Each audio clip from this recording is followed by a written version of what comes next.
uno de los aspectos más importantes para hablar en público es el entusiasmo. Sin embargo, hay personas a las que les cuesta demostrar entusiasmo ante una audiencia. ¿Qué consejos les daría? Sí, en efecto. La cuestión del entusiasmo es probablemente la cuestión más importante de toda la comunicación. Hace unos días veíamos en uno de los vídeos anteriores que Ekman había establecido una división, una taxonomía de las emociones, en la cual establecía 7 emociones básicas y luego posteriormente incluyó alguna más, entre ellas el entusiasmo.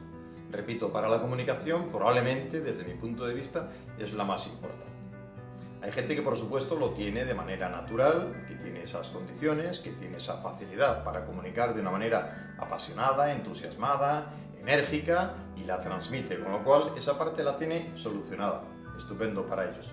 Pero luego hay mucha gente que sabiendo que es necesario comunicar con ganas y con fuerza, le cuesta hacerlo porque o bien no son así, o porque no tienen esa personalidad, o porque no tienen esa convicción, pero les cuesta hacerlo, repito, aún sabiendo que es importante.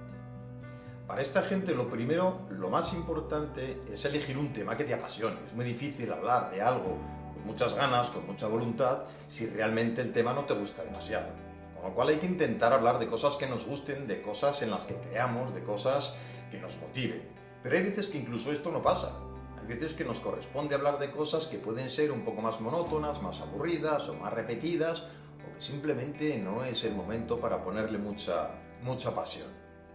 Vamos a intentar ver cómo podemos solucionar las dos cuestiones. La persona que no tiene mucho entusiasmo por su forma de ser, naturalmente, o bien cuando tenemos un tema que aparentemente no es el más divertido del mundo y cuesta un poco más ponerle pasión. Yo utilizo una regla que son las 4 A's. 4 palabras que empiezan por A y que ayudan mucho a encontrar esa forma de comunicar. La primera de ellas es analizar. Analizar cuál es nuestro mensaje dentro de nuestra narrativa, qué temas, qué mensajes queremos insistir, qué mensajes queremos transmitir a la gente, bien sea en cualquier ocasión. Puede ser una conferencia, puede ser un podcast, puede ser un brindis, incluso con unos amigos o el padrino de la boda de mi mejor amigo. Vamos a ver qué temas queremos decir. Y dentro de estos temas, seguro que hay alguna forma de encontrar algún aspecto en ellos que pueda motivar a la audiencia.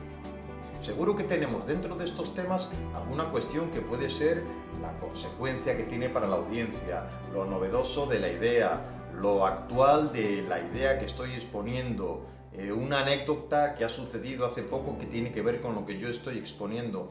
Hay que analizar dentro de la temática qué temas, qué específicos puntos pueden generar una atención, un interés, un efecto especial en la audiencia.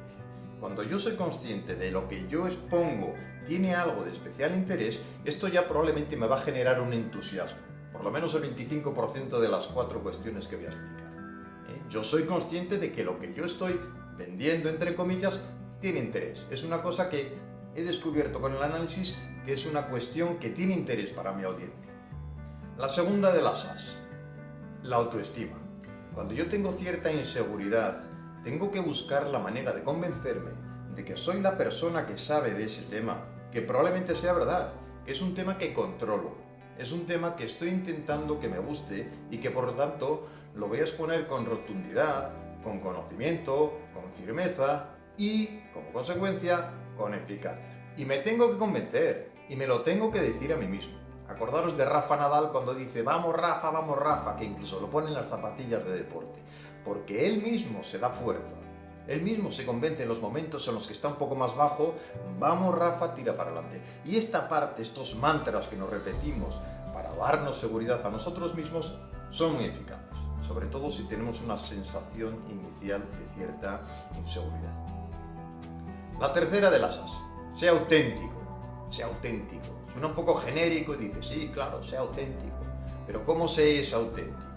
Hay algunos que decían, lo mejor es ser como Obama. Si eres Obama es muy fácil ser auténtico, porque siendo como eres, pues ya tienes garantizado el éxito porque su forma de hablar en público es fantástica. Pero la mayor parte no somos Obama.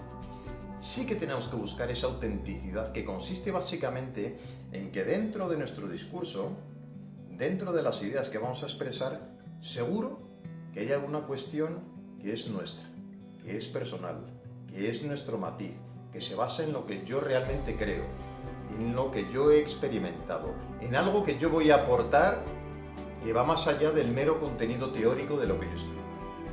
Esa es la autenticidad. La autenticidad consiste en tener el valor, que de vez en cuando hace falta valor para decirlo, de expresar junto con el contenido de lo que yo quiero decir, aquello en lo que yo creo, aquello en lo que yo firmemente considero que es la línea un poco más allá del mero contenido teórico, repito. Si yo quiero expresar incluso una emoción, hay veces que no estoy expresando teorías, sino simplemente sentimientos. Sé valeroso, expresa tu sentimiento real, lo que tienes dentro, que solo tú lo tienes. En una misma situación, cada persona tiene sentimientos distintos, expresa los tuyos.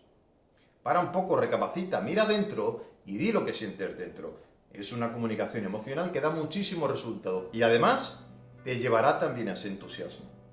Cuando estás hablando de lo que tú sientes y lo que tú vas a contagiar a los demás, es muy fácil que te dé una sensación de seguridad, de convencimiento y por lo tanto de pasión, que es de lo que se trata en este vídeo. La última de las A's es la audiencia y es la más importante. Hay que pensar en la audiencia constantemente. Cuando vayáis a hablar ante alguien, repito, grupo pequeño, mediano o grande, hay que pensar en ellos, en qué es lo que esperan, en qué es lo que suponen, en qué es lo que saben, en qué situación se encuentran. ¿Son apáticos, son abúlicos, son conocedores del tema, son ignorantes, les interesa poco, mucho, en qué momento del día incluso? Hay que conocerlos y pretender, sabiendo cómo son, influirles de alguna manera. Cada vez que comunico pretendo un efecto en los que me están escuchando, un ligero cambio. Un efecto es un cambio, un ligero cambio de actitud, o drástico incluso. Que se alegren conmigo, que se entristezcan conmigo, que aumenten su conocimiento, que duden de realidades que hasta entonces eran sólidas. Lo que sea, pero yo pretendo realizar algún cambio, incluso simplemente que aumenten su conocimiento y se interesen por un tema. Todos estos cambios necesitan de un interés específico por la audiencia que nos escucha. Resumiendo todo esto que estoy diciendo, cuando la gente tiene condiciones naturales de expresarse de una manera apasionada y con entusiasmo, problema resuelto. Pero aquellos que no lo tienen tan claro, que les cuesta un poco, que sigan estas 4 A's. Con el análisis de lo que tenemos que decir, con la autoestima y el convencimiento de que podemos hacerlo bien y tenemos conocimiento para ello, con la expresión de nuestra autenticidad, la tercera de las A's, con el valor para expresar lo que sentimos o en lo que diferimos sobre la corriente principal. Y por último, la última de las A's, con un análisis de la audiencia, sabedores de qué es lo que pretenden y qué es lo que queremos conseguir en ellos. Con esos 4 factores y un poco de práctica, la práctica es fundamental, conseguiremos poco a poco tener un entusiasmo cada vez mayor cuando comuniquemos y por lo tanto ser más eficaces con aquello que estamos diciendo.